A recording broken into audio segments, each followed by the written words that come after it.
अस्सलाम वालेकुम दोस्तों, आज मैं लेकर आया हूँ आपके लिए एक्सेल की एक बहुत ही ज़बरदस्त ट्रिक क्या है। ट्रिक एक फंक्शन है और ये है एक एरे फंक्शन। इसका नाम है सीक्वेंस। अब एरे फंक्शन क्या है? एरे फंक्शन वो फंक्शन है जो हम एक सेल पर तो फंक्शन लगाते हैं, लेकिन उसका रिज़ल्ट जो है वो मल्टीपल सेल्स में आता है। अभी तक आप जितने भी फंक्शन यूज़ करते थे उसमें जिस सेल पर आप फंक्शन लगाते थे सिर्फ उसी सेल में उसका रिज़ल्ट आता था, लेकिन ये जो एरे फंक्शन है ये एक सेल पर लगता है और इसका रिज़ल्ट मल्टीपल सेल्स में आता है।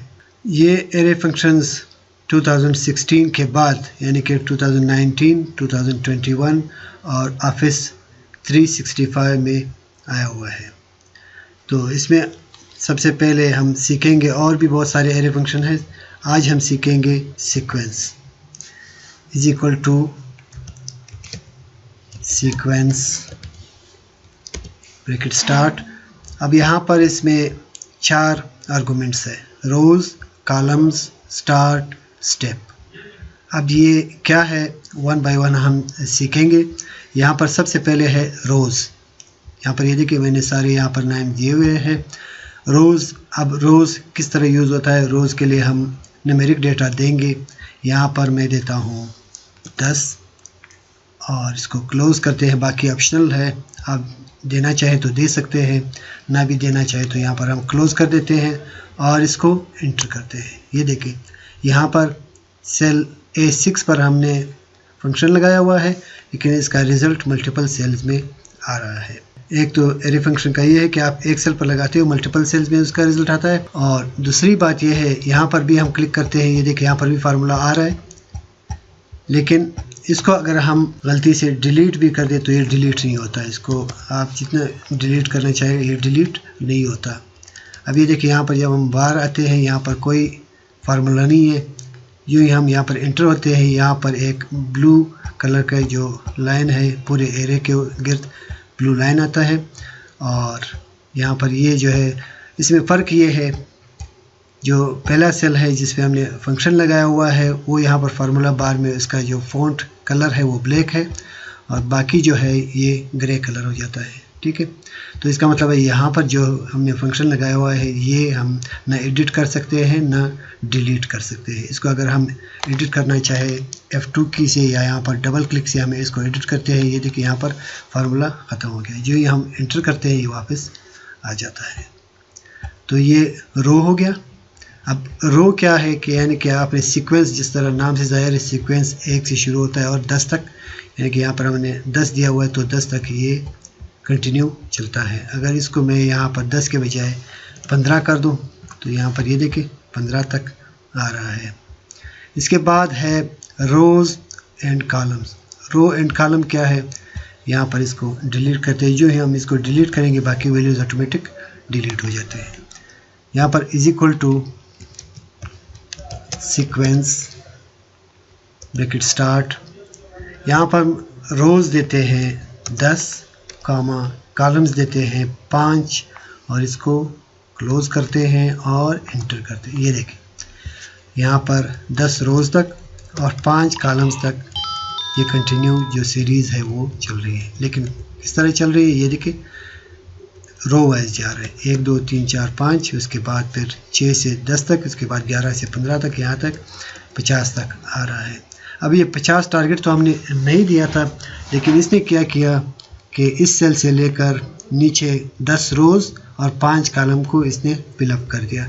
तो ये एक दूसरे से एक एक करके बड़ा हो रहा है, तो यहाँ पर ये 50 पूरा हो जाता है। अब इसको हम डिलीट कर देते हैं। तीसरे नंबर पर है सिर्फ कॉलम हम इसमें यूज़ करते हैं, इज इक्वल टू सीक्वेंस। अब यहाँ पर है रोज़। रोज़ डिफ़ॉल्ट तौर पर ये 1 लेता है।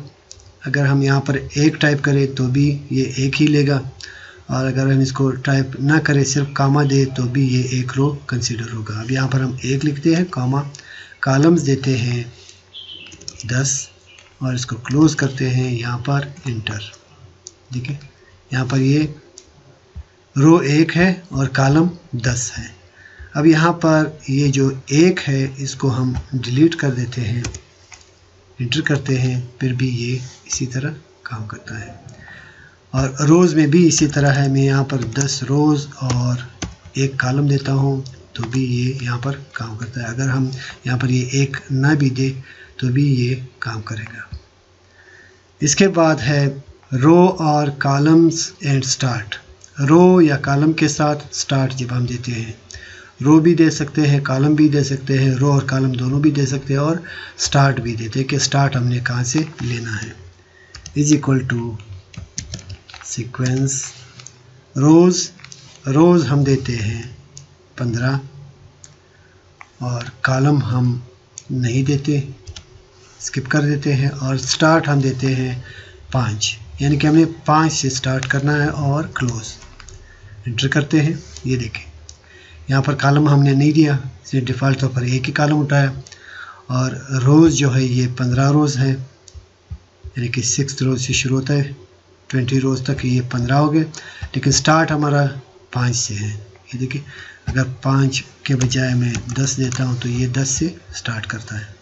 इसके बाद है हम कॉलम में भी इसी तरह स्टार्ट दे सकते हैं, लेकिन कॉलम में हम किस तरह देंगे, यहाँ पर इसको डिलीट कर देते हैं, कॉलम की जगह हम देते हैं 10 और 10 से ही स्टार्ट करते हैं, इंटर। ये देखिए यहाँ पर 10 से स्टार्ट है और 10 कॉलम तक जा रहा है, तो ये यहाँ पर 19 पर ख़त्म हो रहा है।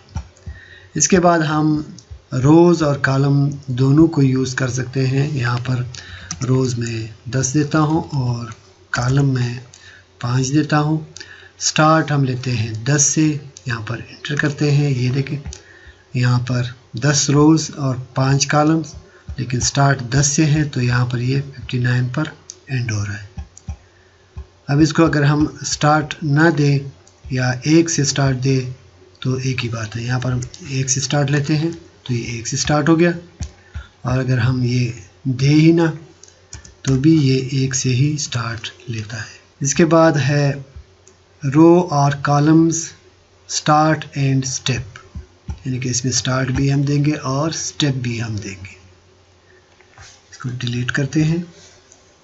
इज इक्वल टू सीक्वेंस रोज़ हम देते हैं 15, कॉलम हम नहीं देते, स्टार्ट हम नहीं देते, अब स्टेप देते हैं 3, यानी कि 1 से शुरू होगा, क्योंकि हमने स्टार्ट नहीं दिया तो ये 1 से शुरू होगा, और कॉलम हमने नहीं दिया तो 1 ही कॉलम में आएगा, और स्टेप जो है 3 हमने दिया है, डिफ़ॉल्ट तौर पर ये 1 कंसिडर करता है, यानी कि 1 बढ़ता जा रहा होता है, लेकिन यहाँ पर 1 के बाद यानी कि 4 आता है, 4 के बाद 7 आता है, तो यहाँ पर इसको क्लोज़ करके इंटर करते हैं। ये देखिए 1 के बाद 4, फिर 7, फिर 10, 13, 16, 3 करके आगे बढ़ रहा है। स्टेप का ये मतलब है। अब यहाँ पर मैं स्टार्ट लेता हूँ 5 से, तो ये 5 के बाद फिर 3 जमा करेगा। ये देखिए 5, 8, 11, 14। और इसको हम अगर कॉलम वाइज करना चाहें तो यहाँ पर इसको 1 देते हैं या नहीं देते, एक ही बात है। यहाँ पर कॉलम की जगह हम देते हैं 10, 15, जितना भी देना है हम दे सकते हैं। यहाँ पर हम 10 देते हैं, इंटर करते हैं। ये देखें 5 के बाद 8 है, फिर 11, 14, 17, इस तरह करके यहाँ पर ये 32 तक आ रहा है। अब अगर हम सारे जो आर्गूमेंट्स है वो देना चाहे तो इज इक्वल टू सीक्वेंस कितने रोज़ 10 रोज़ देंगे, कामा कॉलम कितने देंगे 5, कामा स्टार्ट किससे लेना है, स्टार्ट लेना है 8 से, और स्टेप कितना देना है, स्टेप हम देंगे 2। यहाँ पर क्लोज़ करते हैं, इंटर। यहाँ पर ये देखें 10 रोज़ है, 5 कॉलम है, 8 से स्टार्ट है और 2 करके आगे बढ़ रहा है। यहाँ पर 106 पर ख़त्म हो रहा है। अब इस पहले सेल के बजाय बाकी जितने भी सेल्स हैं इसमें वैल्यूज़ तो है, इसको अगर हम किसी दूसरे नंबर के साथ मल्टीप्लाई, ऐड, सब्ट्रैक्ट करना चाहे तो कर सकते हैं, लेकिन अगर इसको हम डिलीट करना चाहे तो ये डिलीट नहीं होगा क्योंकि फार्मूला असल में यहाँ पर नहीं है। इसको अगर हमने ख़त्म करना है तो यहाँ पर जो सबसे पहला सेल है, ये देखिए यहाँ पर फार्मूला आया हुआ है, इसको हम अपडेट या डिलीट कर सकते हैं। इसको अगर मैं डिलीट कर दूँ तो ये सारा चला जाता है। इसके बाद है ट्रांसपोज। अच्छा, अब यहाँ पर मैं सीक्वेंस लगाता हूँ, is equal to sequence type करते हैं, रोज़ हम देते हैं 10 और कॉलम हम देते हैं, कॉलम भी 10 देते हैं, और इसको स्टार्ट 1 से लेते हैं, नहीं देते, यहाँ पर डिफ़ॉल्ट तौर स्टार्ट 1 से है और स्टेप भी 1 है। इसको हम क्लोज़ करते हैं और इंटर करते हैं। ये देखिए यहाँ पर 10 रोज़ और 10 कॉलम तक डेटा आ गया, यहाँ पर 1 से लेकर 100 तक आ गया। ठीक है, अब यहाँ पर डिफ़ॉल्ट तौर पर ये 1 2 3 ये रो वाइज जा रहा है। इसके बाद फिर 11 12 दूसरे रो में, 21 22 तीसरे रो में। क्या इस तरह हो सकता है कि हम कॉलम वाइज जाए, यानी कि 1 यहाँ से स्टार्ट हो, यहाँ पर 10 ख़त्म हो, फिर 11 यहाँ से स्टार्ट हो, यहाँ पर ख़त्म हो? तो ये किस तरह होगा? इसमें यहाँ पर सीक्वेंस में कोई ऑप्शन नहीं है। तो इसके लिए हम एक और फंक्शन यूज़ करते हैं, ट्रांसपोज। यहाँ पर दिया हुआ है ट्रांसपोज, तो यहाँ पर हम ट्रांसपोज फंक्शन यूज़ करते हैं। ट्रांसपोज टाइप करते हैं और इसको यहाँ से क्लोज़ करते हैं और इंटर। ये देखिए यहाँ पर 1 से लेकर 10, फिर 11 से लेकर 20, फिर 21 से लेकर 30, इस तरह जाते जाते यहाँ पर 100 पूरा हो जाता है। ये सिर्फ हमने एक फंक्शन यानी कि ट्रांसपोज हमने दिया। ट्रांसपोज यहाँ पर हमने काफ़ी पेस्ट में भी सीखा है, जो पेस्ट स्पेशल है उसमें ट्रांसपोज है, यानी कि रो को कॉलम में और कॉलम को रो में कन्वर्ट कर देता है। अब ये यहाँ पर 1 से लेकर 10 तक यहाँ पर रो वाइज आ रहा था, अब ये कॉलम वाइज जा रहा है। इसके बाद है sort by sort. Sort by sort क्या है, इसको डिलीट कर देते हैं। यहाँ पर लिखते हैं इज इक्वल टू सीक्वेंस, रोज़ में देता हूँ 15 और यहाँ पर मैं इसको क्लोज़ करता हूँ और एंटर कर देता हूँ। अब ये यहाँ पर 1 से शुरू हो रहा है, 15 पर ख़त्म हो रहा है। और ये है असेंडिंग आर्डर, यानी कि नीचे से शुरू होके ऊपर तक चला जाता है, यानी कि 1 से 15 तक। इसको अगर हम डिसेंडिंग आर्डर में करें तो किस तरह करेंगे? इसके लिए हम यानी कि सॉर्ट बाय सॉर्ट, यानी कि इसको हमने सॉर्ट करना है सॉर्ट फंक्शन की मदद से। सॉर्ट एक और फंक्शन है, इसकी मज़ीद डिटेल बाद में हम सीखेंगे। सॉर्ट है, अब यहाँ पर सॉर्ट इंडेक्स को छोड़ के यहाँ पर सॉर्ट ऑर्डर देते हैं। Sort order ascending descending, default तौर पे ये असेंडिंग है, इसको हम डिसेंडिंग करते हैं और यहाँ पर क्लोज़ करते हैं और इंटर। ये देखिए 15 से शुरू हो रहा है, 1 पर ख़त्म हो रहा है। ये है सॉर्ट फंक्शन की मदद से हमने इसकी सॉर्टिंग की है। अब यहाँ पर अगला है सॉर्ट बाय सीक्वेंस। सीक्वेंस के अंदर भी इसके सॉर्टिंग का ऑप्शन मौजूद है। ये किस तरह होता है? सॉर्ट को दोबारा हम ख़त्म कर देते हैं, ये ख़त्म कर दिया। सीक्वेंस है 1 से लेकर 15 तक। अब इसको हम किस तरह सॉर्ट करेंगे?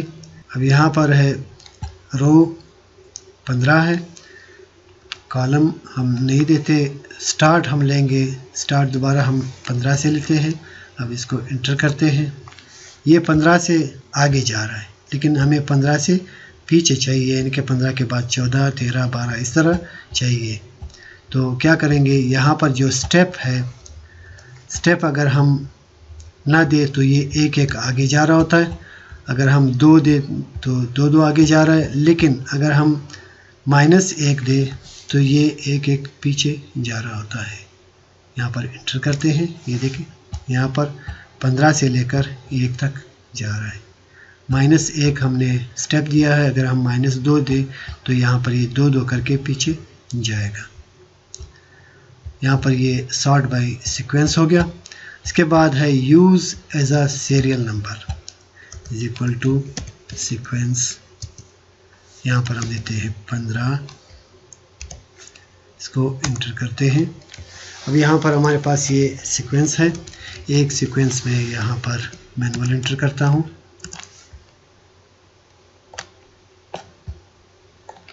अब ये भी हमारे पास सीक्वेंस है और ये भी सीक्वेंस है, कोई फ़र्क नहीं है। लेकिन इसको अगर मैं यहाँ पर डिलीट करना चाहूँ तो ये डिलीट हो जाता है। ठीक है, ये डिलीट हो गया। इसको कंट्रोल Z करते हैं। इसको अगर हम डिलीट करना चाहें तो ये डिलीट नहीं होता। एक दूसरी बात, अगर हम इस पूरे रो को डिलीट करना चाहें, ये देखिए यहाँ पर इसको हम राइट क्लिक करके डिलीट करते हैं। ये देखिए यहाँ पर ये डिलीट हो गया, लेकिन ये डिलीट नहीं हो रहा है। यहाँ पर देखिए 6 के बाद 7, 8, 9 डिलीट हो गया, फिर 10, 11, 12, 13, 14 इस तरह आ रहा है। जबकि यहाँ पर हमने डिलीट करने के बावजूद हमारा जो सीक्वेंस है वो ख़राब नहीं हुआ। इसलिए हम इसको अनब्रेकेबल सीरियल के लिए भी हम यूज़ कर सकते हैं कि हमारा सीरियल जो है वो डिलीट करने से, कंटेंट डिलीट करने से या रो डिलीट करने से हमारा सीक्वेंस ख़राब नहीं होता। तो इसलिए यहाँ पर ये इसको हम एज ए सीरियल नंबर भी यूज़ कर सकते हैं। अब यहाँ पर हम दूसरे तरीके से इसको यूज़ करेंगे सीक्वेंस फंक्शन को। यहाँ पर हम मल्टीप्लिकेशन टेबल बनाते हैं। मल्टीप्लिकेशन टेबल फर्ज करें बनाते हैं 5 का। तो यहाँ पर हम मैनुअल सीरियल देंगे पहले, 1 से लेकर 15 तक। इसके बाद इसको सिलेक्ट करते हैं is equal to this cell और इसको लॉक कर देते हैं, कंट्रोल इंटर। इसके बाद अगले कॉलम को सिलेक्ट करते हैं is equal to this multiply by this, control enter. ये हमारे पास मल्टीप्लिकेशन टेबल कंप्लीट हो गया। अब इसको हम चेंज कर देते हैं 6, तो ये 6 का बन गया। 8, ये 8 का बन गया। सेम इसी तरह सीक्वेंस फंक्शन के ज़रिए भी हम बना सकते हैं इज इक्वल टू सीक्वेंस। अब यहाँ पर कितने रोज़ तक हमने जाना है, 15 रोज़ तक जाना है। इसको क्लोज़ करते हैं और इंटर, ये हमारा सीरियल आ गया। अब इसके बाद इज इक्वल टू यहाँ पर हम देंगे सीक्वेंस, डबल सीक्वेंस हम देंगे, फिर सीक्वेंस।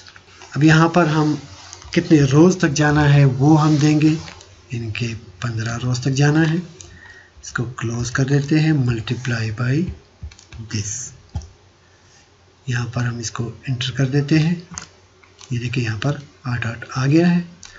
और इसके बाद हम यहाँ पर इसी तरह मल्टीप्लिकेशन नहीं देंगे, ये भी सीक्वेंस के ज़रिए ही हम कर सकते हैं इज इक्वल टू सीक्वेंस टेब। यहाँ पर कितने रोज़ तक हमने जाना है, 15 रोज़ तक जाना है।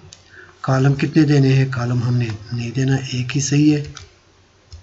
अब स्टार्ट हमने कहाँ से लेना है, स्टार्ट हम इससे लेंगे और हम स्टेप कितना देंगे, कॉमा स्टेप भी यही देंगे। यानी कि हमने 8 से स्टार्ट करना है, फिर 8, 8 करके आगे जाएंगे। तो इसको क्लोज़ करते हैं और इंटर। ये देखिए ये भी मल्टीप्लिकेशन टेबल कंप्लीट है और ये भी हमारा कंप्लीट हो गया। अब इसको मैं यहाँ पर 10 कर देता हूँ, तो ये दोनों 10 हो गए, और 12 कर देता हूँ तो ये 12 हो गए। अब यहाँ पर जो है हम क्या करते हैं, सीक्वेंस में ये जो 15 दिया हुआ है इसको हम यहाँ पर अलग सा एक टारगेट देते हैं कि यानी कि हमने 15 तक शो करना है, 10 तक शो करना है। तो यहाँ पर मैं देता हूँ 10। इसी तरह सीक्वेंस के अंदर भी इसको एडिट करके यहाँ पर ये देता हूँ इंटर। ये देखिए 10 तक आ गया। इसी तरह इसको भी यहाँ पर मैं टारगेट देता हूँ, ये भी 10 तक आ गया। और इसको भी मैं यहाँ पर एडिट करके 15 के बजाय यहाँ पर 10 रेफरेंस देता हूँ, इंटर। अब ये देखिए यहाँ पर 12 का टेबल हमने 10 तक शो करना है, यहाँ पर 5 का टेबल मैंने 20 तक शो करना है। ये देखिए आगे जा रहा है, लेकिन ये आगे नहीं जा रहा है। ये तो ये है सीक्वेंस फंक्शन। अब इसको भी हम इसी तरह बना सकते हैं। अब इसको हम इफ फंक्शन की मदद से इस तरह डायनेमिक बनाएंगे। यहाँ पर लिखते हैं is equal to if row A1 is greater than E1, इसको लॉक कर देते हैं, comma blank cell, comma row A1, इसको क्लोज करते हैं, फिर क्लोज करते हैं, इंटर, यहाँ पर 1 आ गया।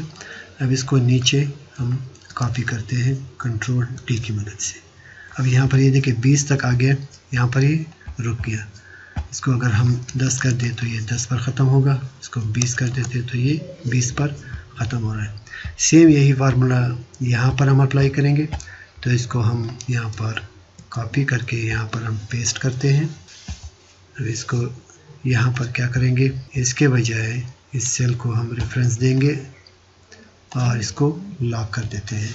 यहाँ पर एंटर करते हैं, इसको भी यहाँ पर नीचे तक ड्रैग करते हैं, कंट्रोल D। ये देखिए यहाँ पर ये भी 20 पर आकर रुक गया है। इसके बाद यहाँ पर ये मल्टीप्लिकेशन है, सेम इसी फार्मूले को कॉपी करते हैं, यहाँ पर हम इसको पेस्ट करते हैं। लेकिन यहाँ पर ये जो रिज़ल्ट है इसके बजाय हम क्या करेंगे, यहाँ पर दिस मल्टीप्लाई बाई दिस, और इसको इंटर कर देते हैं। अब इसको यहाँ पर नीचे तक हम कंट्रोल D कर देते हैं। ये देखिए यहाँ पर ये हो गया। अब यहाँ पर ये फुली डायनामिक हो गया। यहाँ पर हम इसको 10 कर देते हैं तो ये 10 तक आ गया, 15 तक हो गया। और इसके बाद इसको हम 6 कर देते हैं तो ये 6, 10 कर देते हैं तो ये 10। लेकिन यहाँ पर हमने कॉम्प्लेक्स फार्मूले लगाए हैं। इफ़ हमने यूज़ किया, रो हमने यूज़ किया, और इसके बाद ये ग्रेटर देन वगैरह हमने यूज़ किए। सेम इसी तरह यहाँ पर भी और यहाँ पर भी हमने यूज़ किया। इसको यहाँ पर मल्टीप्लिकेशन भी हमने यूज़ किया। और यहाँ पर ये देखिए यहाँ पर भी फार्मूला है लेकिन हमें नज़र नहीं आ रहा है, यहाँ पर कोई फार्मूला नहीं है। एक तो ये है सीक्वेंस में बहुत ही सिंपल है, पहले सेल पे हमने फार्मूला लगाया हुआ है, बहुत ही सिंपल फार्मूलाज है ये देखिए। और जो सबसे बड़ी बात है वो ये है कि यहाँ पर अब इसको मैं 20 कर देता हूँ। इसको अगर हम यहाँ पर गलती से डिलीट करें तो ये डिलीट होगी, लेकिन यहाँ पर फिर वही बात है, यहाँ पर इसको हम सिलेक्ट करके डिलीट करना चाहे तो ये डिलीट नहीं होगा। एक फ़ायदा इसका ये है। अब इसको यहाँ पर कंट्रोल Z करते हैं। इसको अगर हम यहाँ पर रोज़ सिलेक्ट करके डिलीट करना चाहे, यहाँ पर ये देखिए इसको हम डिलीट कर देते हैं। देखिए यहाँ पर हमारे पास एरर आ रहा है लेकिन यहाँ पर कोई एरर नहीं आ रहा है। अब यहाँ पर फ़र्ज़ करें हमारे पास आगे यहाँ पर इसको हमने दिया हुआ है 10 तक शो कर रहा है, और यहाँ पर ये फार्मूलाज हमसे गलती से डिलीट हो गए तो फिर उसको हम दोबारा 20 करते हैं, ये आगे नहीं बढ़ेगा। ठीक है, इसकी सबसे जो अच्छी बात है वो ये है कि ये डिलीट नहीं होता। तो ये थे सीक्वेंस फंक्शन के यूजेस और इसके इम्पोर्टेंस। उम्मीद करता हूँ कि आपको ये वीडियो पसंद आई होगी। वीडियो पसंद आए तो इसको लाइक, शेयर और चैनल को सब्सक्राइब करना बिल्कुल ना भूलिए। इस फंक्शन के हवाले से अगर कोई कंफ्यूजन है तो आप कमेंट करके पूछ सकते हैं। अब मिलेंगे अगली वीडियो में, तब तक के लिए मुझे अपनी दुआओं में याद रखें। अल्लाह हाफिज़।